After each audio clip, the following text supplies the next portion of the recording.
Hi everyone, in this video I will be reacting to Fede learns Ludmilla is hiding something, part 2. It was only a matter of time before he overheard her yelling at Natty about this whole secret that she's keeping. So... Alright, she can't be the director of the studio. No way can she be director of the studio. There's no way that's true. Let's just keep working, okay? You're not gonna say anything? What are you hiding now, Ludmilla? I don't know what you heard, Fede, but I wasn't talking about you. Because you're not the center of my life. I heard you. I guess I forgot to mention with the other one, like, she may not be official director, but she does own the studio, question mark? So, like, but yet she has no power over who gets fired and who gets hired, so interesting.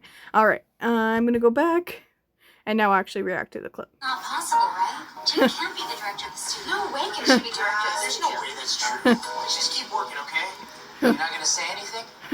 What are you hiding now, Ludmilla? I don't know what you heard, Fede, but I wasn't talking about you.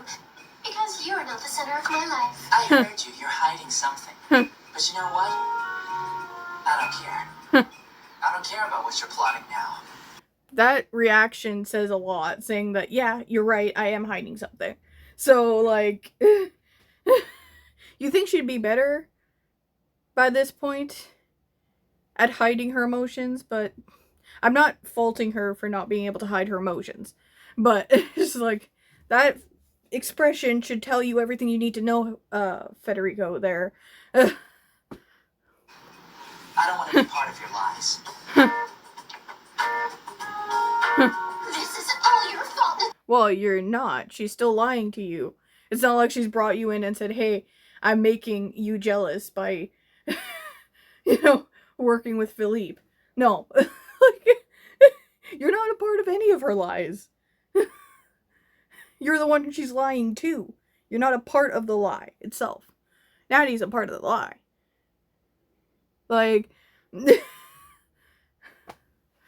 Tell you to do anything. You're dating my boyfriend. Philippe is not your boyfriend. Just quiet down, alright? People can't know about that, Natalia. You know the trouble I'd get into if Umix finds out about all this. All I know is, I want you to stop manipulating my life, Ludmilla. Stay away from Philippe.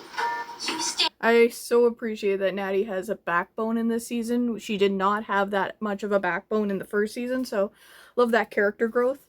Away from me because I'll do anything I want. Natalia, come back here. We're talking, Good job. Natalia. No, It's hard to stand up to, you know, stand up to people and stand up for yourself and all that kind of stuff. And I think even harder if you're standing up to a friend, you know, or authoritative person, or authority figure, you know, like, it's hard to stand up for yourself. I've gone through the struggle of having to do that in the past, but, you know, once you do stand up for yourself, there's almost a moment of relief that you said what you needed to say and you stood up for yourself, and, you know, you can pat yourself on the back for being proud of yourself for standing up. And then there's also standing up for others and everything, so brings me back to one year in high school. There was a slight computer glitch and the quality team missed it, so a lot of the students in the co-op ed program and SLP program, which are like programs in my high school for neurodivergent teens, photos weren't in the yearbook that year, mine included.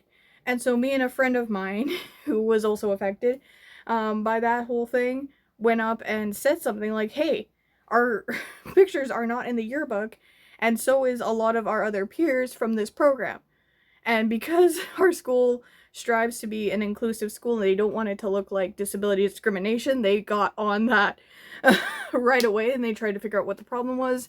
But I think it was like a little computer glitch, and the quality department completely missed it.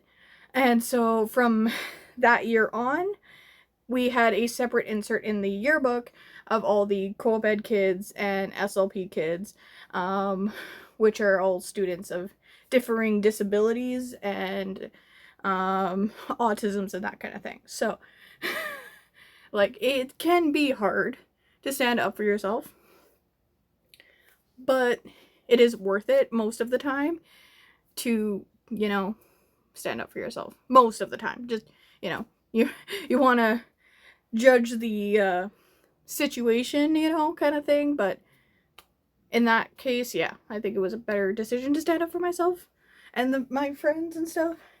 And I think it was way better for the staff at the school to hear there was that mistake from a student rather than a helicopter parent, because there's helicopter parents and there's helicopter parents of people with disabilities. It's a whole other level of helicopter parent, in my opinion, and I think almost worse than just a normal helicopter parent. But yeah, at least they didn't hear that from a mad helicopter parent who had the power to sue the school for it. So thank goodness I brought it up before, you know, yearbooks went home and stuff. So, but anyway, point is, I have lived experience standing up for myself and my peers, so I know how challenging it can be, and how rewarding it can be as well to finally stand up and say something, you know? It is a challenge. I do know from experience that is nerve-wracking and everything, but there's a sense of relief after you've stood up for someone or for yourself that I don't know how to explain. But it's like when you know you've done something good and it just gives you a dopamine rush. Is that the right word? But anyway, I hope you enjoyed this reaction. Make sure to comment, like, subscribe. Sorry about that little rant. Make sure to comment, like, subscribe, and I hope you have a fantastic day. Thank you for watching.